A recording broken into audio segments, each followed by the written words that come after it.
Hello guys, this is Neverkill2K12 here, and I am back with some Warhammer 40k Dawn of War 2. Now, you guys haven't seen me play this game before, but it's an excellent game, and you're going to see me play some, but first I need to introduce You Lost the Game.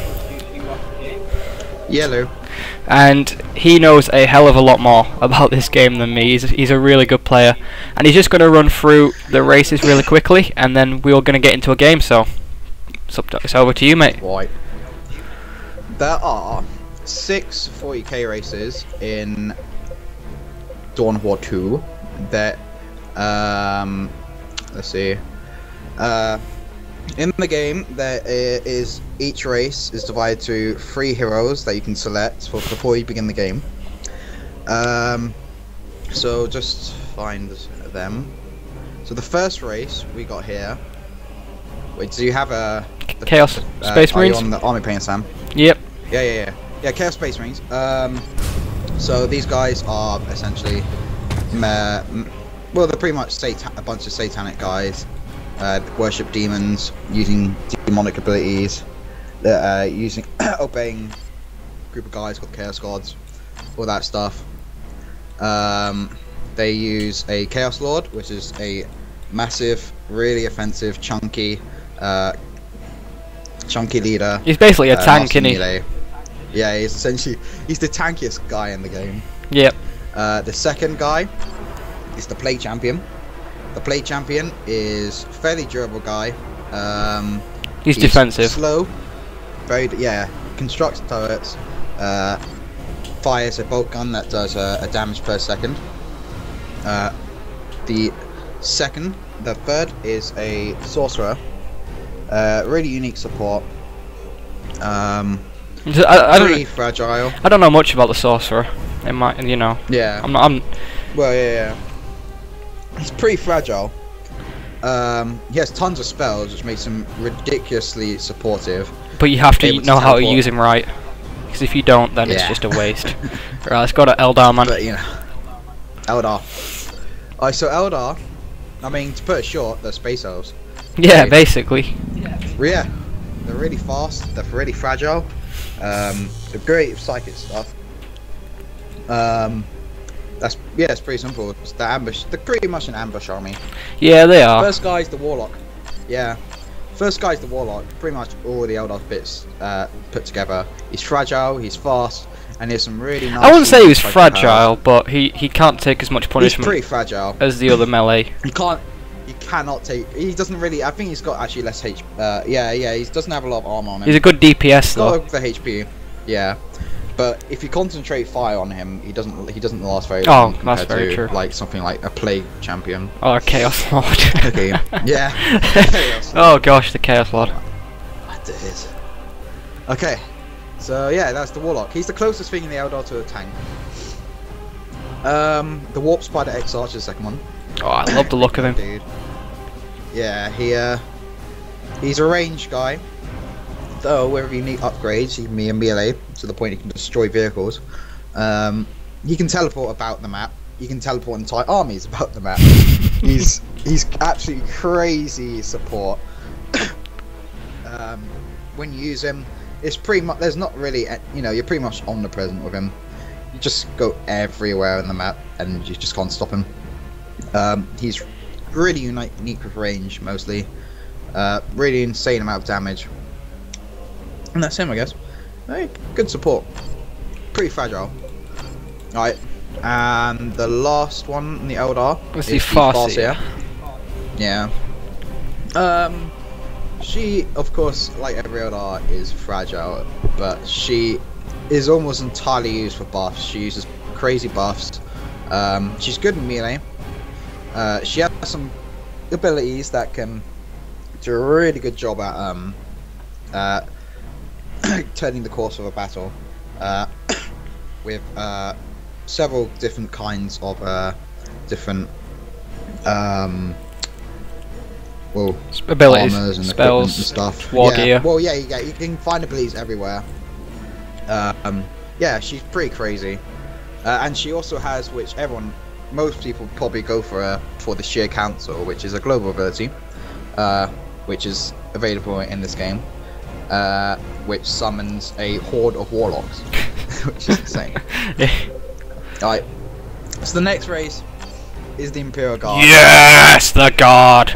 This is probably my favourite human race in It's the 40K only human universe. race that aren't on drugs. Yeah. So they are really kind of like a modern day army.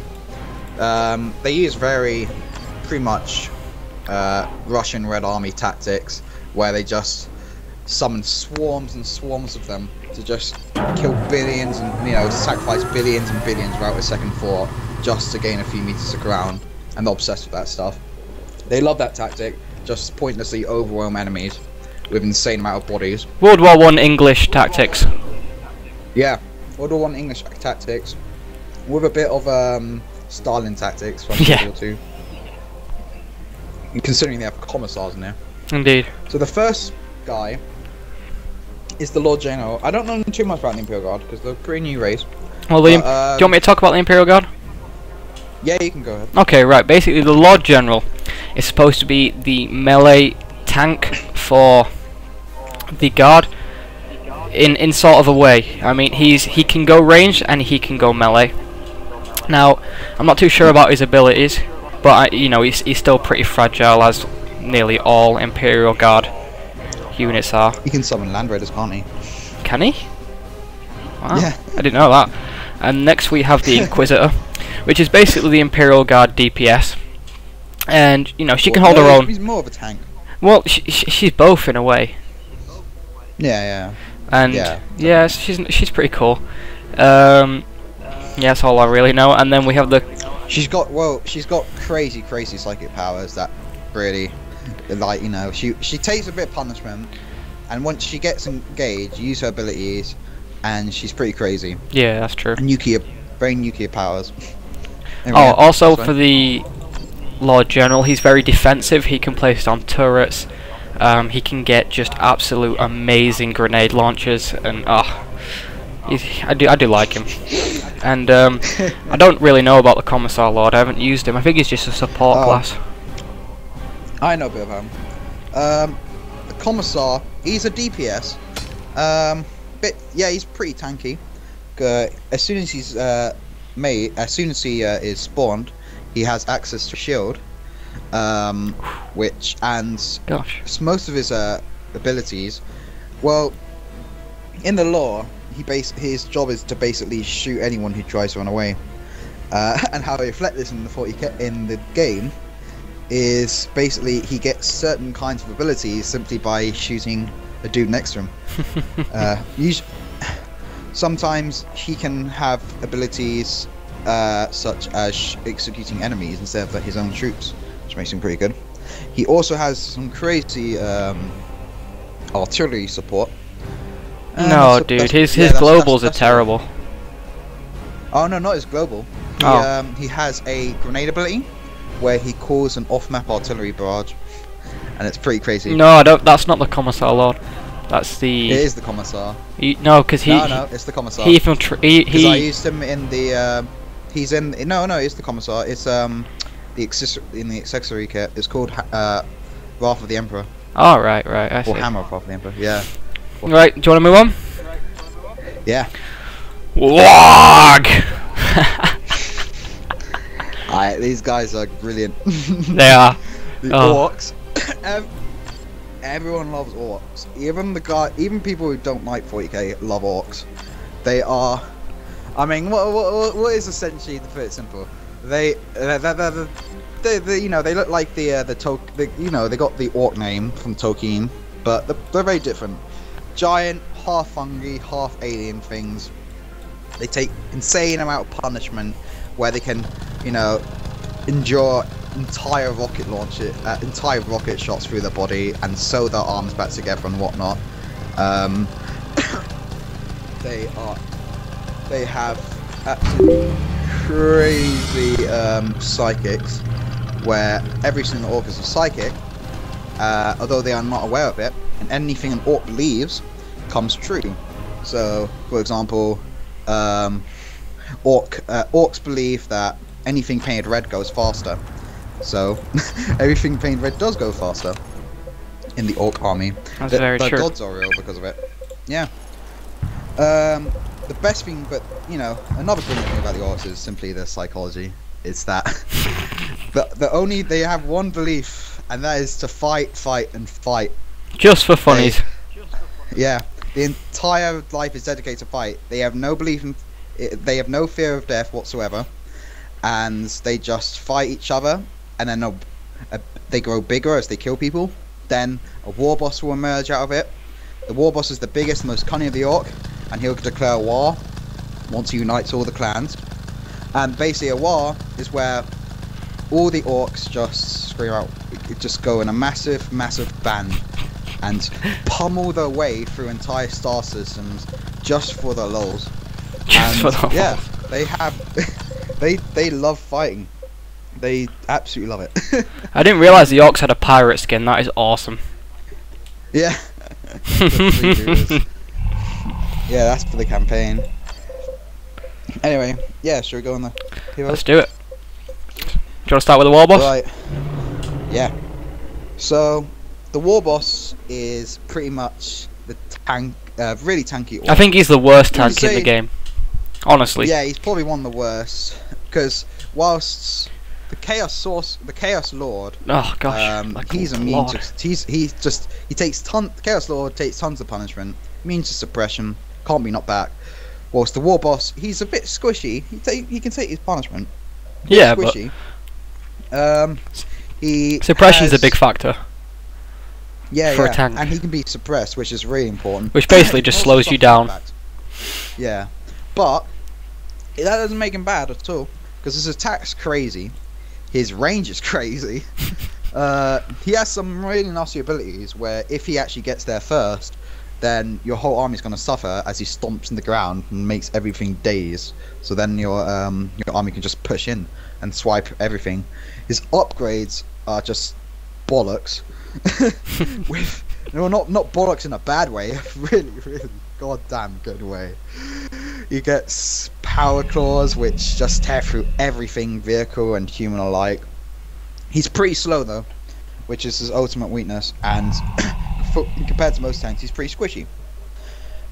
He also has a few useful support abilities for his men, and that's the war boss. Excellent. Right. Okay, next guy. Yeah. Mech boy. Oh, Mech boy. All right. So Mech boy is in the background, casual dude. Well, you know, Mech boys are the guys who create vehicles. Orcs basically make their vehicles out of trash. That they just find and put stuff together. Sometimes it explodes, but they don't really care. In fact, it's actually quite fun for them because at least they get to hear a boom. But Mech boys are the guys responsible for making all the ingenious stuff that the Orcs have. Well, not ingenious, simple but effective. Crude but very effective, yeah. And since they can put all this trash together, sometimes the technology actually works without the Orcs needing to believe. But sometimes it doesn't. But it doesn't really matter for the Orcs because, well, it works anyway.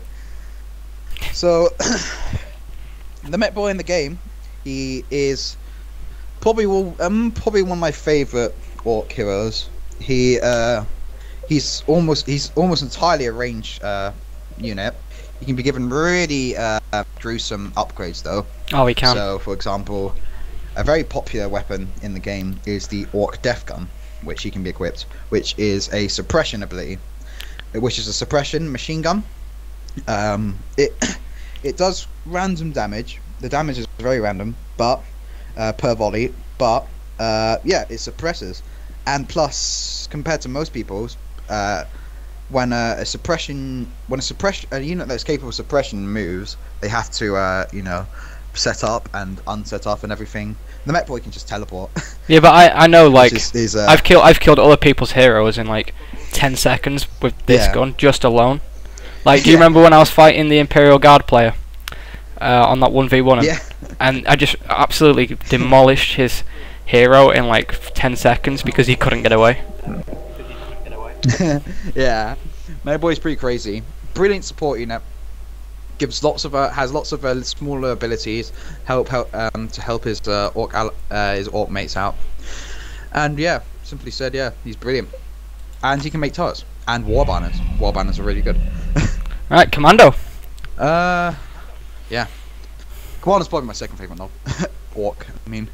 So, in the background, some orcs have developed a bit from life isn't actually about the thrill of fighting isn't what's fun anymore to these orcs. A commando, the thrill of winning is it. So they've learned that instead of running at gunfire mindlessly just for the laughs, a commando hides in the areas and ambushes and attacks. And you know, so this in Inflection, the commando knob is fairly squishy. He is well, he can turn visible. That's one thing, which is very, very useful. He has flashbangs equipped with him. He has insane grenade choices, such as he can toss 4 grenades at the same time if you upgrade him. He has a really good gun. I really like it. I've never used a commando ever. I don't know why. Well, the commando has a really good gun, very accurate, causes a lot of damage, surprising for an orc. But yeah. If you don't like the gun, then replace it with a shotgun, a very nasty shotgun, or a rocket launcher. Yeah, he has some crazy explosions, very stealthy. And likes to go kaboom. And that's the orcs in a nutshell.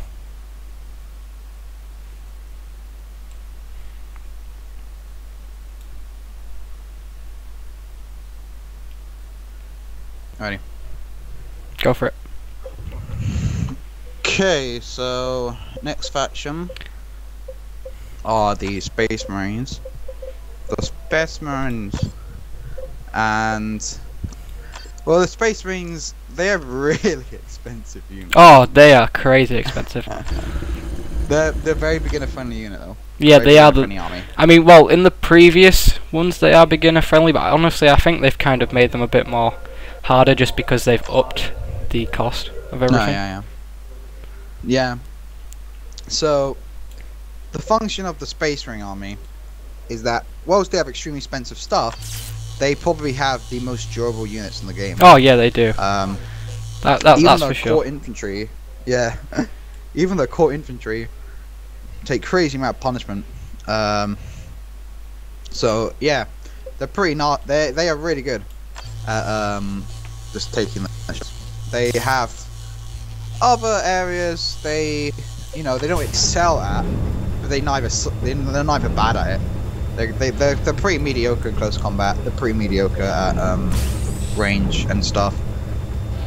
But yeah, that's pretty much Space Marines in a nutshell. It is indeed. Yeah.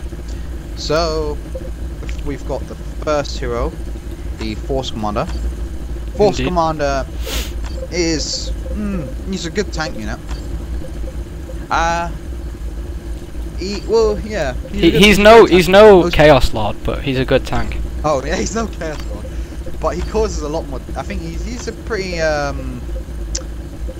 well, he has some good buffs.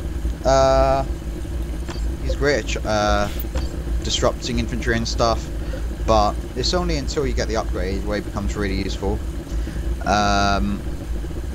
So he can be given really, really crazy stuff. Make him teleport. You can give him shields. You can give him a thunder hammer, which is an insane splash damage power weapon, which just really destroys anything it touches. Good equipment. Most players' favourite, which is the thing that really makes him nasty, Terminator armor, which you can get him. Terminator armor pretty much makes him even tougher than the Chaos Lord. He loses his abilities to level up. You can give him only 3 upgrades though, so once you give the Terminator armor, it's completely permanent. He has about 2,800 HP, which is pretty nasty. Indeed. Yeah.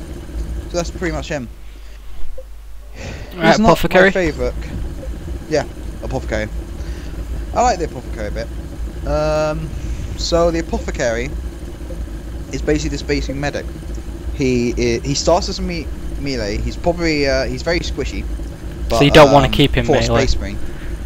Yeah. So you probably don't want to keep him melee. But you know, you want to use him to disrupt units and stuff. He has a few healing abilities, which can become useful if you want to really annoy players. If they finally take down that durable amount of health from the tactical marine squad before the apothecary heals it back up. Other abilities he contains involves the bolt gun, which is pretty much the average bolt gun, but granted he gets a really good ability from the bolt gun, which is a rapid fire knockback, so that's pretty useful. He's got grenades. He gets really good reviving capabilities. For example, he has a global ability that just basically revives all unconscious heroes. He's got Power Axe, which stops him from being too bad in close combat and makes him really nasty. Still squishy though. Pretty much him in a nutshell. Still squishy, yeah. But he has a few. I think he has a few ability or so that makes him revive if he dies. Anyway, yeah. Moving on. Tech Marine. Tech Marine's become a recent favourite on the Space Marine heroes of the community. He's great support. He's very accurate. His bolt gun, despite average bolt gun, but because he's so accurate, he can do a lot of damage in range. He can build turrets, which is very much a favourite thing on most Space Marine players. Turrets cause insane amount of suppression and have a bit of vehicle armor. He also has the strongest shield in the game, but that's from an upgrade that you give him. He can be given plasma gun and a metal gun. You can be given a anti-vehicle grenade. You can be given some other abilities I can't remember. He's just overall badass. Let's just keep it like that. Okay then. Right, so that's the Space Marines. Do you want to go over Tau or? Tau. Not much to say. They're ranged. You can't use them in multiplayer. They're in a mode called Last Stand, and we'll cover Last Stand in a different video, guys. So no need to worry about that. Simples. And then then we're Nids. Oh, I've got an absolutely horrible paint scheme on right now. Gosh. Alright, let's. Right. Niddies. Right, go for it, mate. The best race in the game. Yeah, I'm sure they are. Shut up. Okay, so Nids are basically in the background. What can I say? They're dinosaurs. They're like aliens out of Alien vs Predator. They're bugs. They're bugs. dinosaurs, Okay, yeah. Bugs. But they're like aliens out of Aliens vs Predators. They're like xenomorphs. Yeah. They got some influence from that. But yeah, they are the father of the Zerg from StarCraft, the grandfather or whatnot. They basically, in the lore, they basically are they're swarming in the galaxy in these insane numbers, and they grab planets and plot them dry of biomass where they consume them alive, because everything they have, all their technology is all biological. They are completely designed to just scrap evolution and throw it in a rubbish bin, because they just evolve. They completely evolve with insane mutations to just overcome enemies, and they just travel in huge swarms, which is a very notable thing. Massive swarms. That's pretty much them in a nutshell. They're also pretty much mindless. They're controlled by a telepathic brain thing. Telepathic. It's called the hive mind. Yeah. There we go. Telepathic. That's it. Yeah. So to reflect this in the game, they have a units called Synapse, which are larger Tyranids, and Synapse give bonuses to Nids without the capabilities. Not sure if they still have in Dawn War 2 or not, but I know it had a recent. But without Synapse, lesser Tyranids can't really have very good cover AI. They can't take cover very well. Yeah, that's pretty much them for short. So let's look at the race thingies. The Hive Tyrant. Hive Tyrant is probably the turn I would play the most actually. It's the most simple one to use, isn't it? Well, because the other two they require micro and stuff, and they're not as durable. Well, yeah, he's pretty durable, though. Yeah. Most people have commented that he's the toughest hero in the game. No, I'm not too sure. Yeah, it's the Chaos He Lord. doesn't cause a lot of damage. Yeah, I consider him the second best tank in the game. He doesn't cause a lot of damage. But he can stay in the fight. In melee. He can stay in the fight quite a while. And what's important is that he's a Synapse. So he gives buff to Nids, all the Nids around him. He gets really good abilities with upgrades and stuff. The Crushing Claws really make it. They just completely exchange all his crappy melee and make him really, just nukey. He just destroys vehicles and everything. Rending Talons, which is my favorite, makes him explode with acid. In a seismic war. He can be given stronger carapace armor. And a few abilities, such as a warp field, which is a force field, a psychic shriek, psychic scream, which is currently my most used one, which decreases all the surrounding enemies' attack. And can't remember the other one. Shoot, forgot his name. Bioplasma, fires. Doesn't do a lot of damage at the moment, but does a massive knockback, which I favour. Where he spits out a giant ball of plasma. Whatever. Okay, then that's the Hive Tyrant. He's very durable. Yeah, very durable. I think he can't really suffer knockbacks. And he is immune to suppression. Excellent. That's it. Ravener. Okay. So. I hate the Ravener. I think it sucks. Honestly. He is really, really squishy. Yep. But he, once upon a time, he was incredibly overpowered. And then they patched it and ruined him. They patched him a lot. So his initial ability that he starts off with, which is a current favourite of most players, is the Ravener Tunnel, where he burrows into the ground and creates a tunnel there, and then creates a tunnel on the other side. So Tyranid infantry and allied infantry can travel in these tunnels and come out the other side. And though it takes a long time to recharge, and as he creates these tunnels, there has to be a building time as he does it. Initially, it didn't take any building time, and he'd appear the other side, and Tyranids could just go in the tunnels. He'd just create a tunnel on the other side straight away, and the Tyranids would just swarm out of the tunnel and completely flank the enemy before they even see it. Then another ability was when Spore Mines, which are floating grenades of Tyranids, they cause an insane amount of damage. When you use the explosion, they'd all explode at the same time and cause a massive nukey amount of damage at them. So players would just dump them inside the tunnels, and they'd come out the other side. Just when an army moves over, just when the Ravener spawns a tunnel in the middle of an army, the Spore Mines would come out. Boom! Everything's gone, and that was hilarious. But now he's very flanky. That's one thing I'll compliment him on. It takes a while to build the turrets. I mean the freaking tunnels.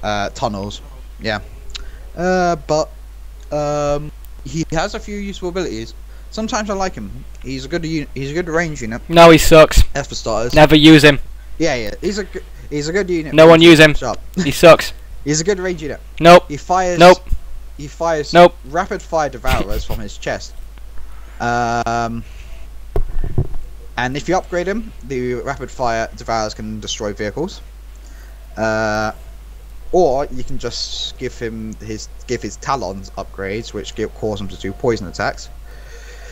He can be given some body armor to toughen him up. One of them in particular causes him to revive himself as soon as he goes down. And then I'll go down 2 seconds later anyway, so never mind. Yeah.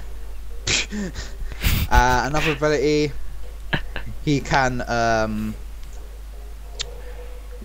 build mines, which is really good.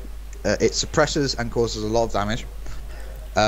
He can build hive nodes, though I think that's an initial ability, where the hive node, basically every so often you can activate an ability where the hive node releases tons of toxic gas. The gas will give your Tyranids cover and health bonuses, whilst it will also cause damage to nearby enemy units. And yeah, that's what I can remember one. Okay, right. As if it took that long to talk about the worst hero in the game. Right, Lictor. Lictor! It's a love and hate relationship, innit? Trying to be good. It's a love-hate relationship. It's a love-hate relationship. Definitely love-hate relationship. Biggest problem with the Lictor, well, and the Ravner, then neither of them are Synapse. Sorry guys, my hard drive has just been raped, so we'll just continue from the Lictor Alpha. Yeah, Lictor Alpha, the last hero. What is he? He's fast. He's invisible. He can turn invisible. He can shoot flesh hooks. He has some pre-ambush stuff, and he looks like Zoidberg. That's it. That's it? Yeah. Why couldn't all of them be like that? Fucking, I think Jesus can look like Zoidberg in the tabletop. Yellow swag. Right, anyway guys, thank you for watching. I hope you've enjoyed listening to my... well, I'd call him a friend, but he's not really a friend. He's more like a tag-along. Oh gosh. But anyway guys, yes, this has been Dawn of War 2 Race and Hero Overlook. So we will be playing some games of this. You'll see some videos up, and I hope you enjoyed this. So this has been mainly you lost the game and a tiny bit of me, and I'm going to say peace. So see you guys. Say bye, you little crap. Yeah, because that's how you say bye. Right. See you later guys. Peace.